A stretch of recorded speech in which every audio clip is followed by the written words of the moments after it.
மகா பெரியவா. பிரம்மச்சரியத்துக்கு அடுத்தது விவாகம்.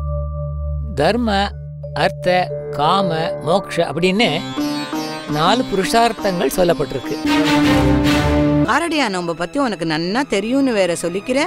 அப்படி இருக்கறச்சே உனக்காக இல்லைன்னா கூட சந்துருக்காக இந்த நோம்ப நீ கடைபிடிக்க வேண்டாமா?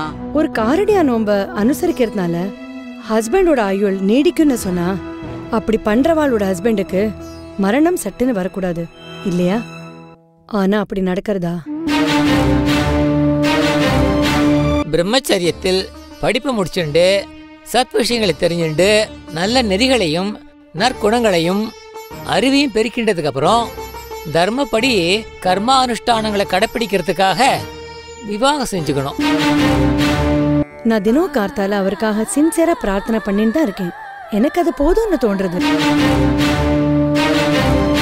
பார்வதி, குடும்பத்துல எல்லாருக்கும் ஒரே கருத்து இருக்கணும்னு எதிர்பார்க்க கூடாது. ஒருத்தருக்கு ஒருத்தர் அட்ஜஸ்ட் பண்ணிட்டு தாமா போகணும்.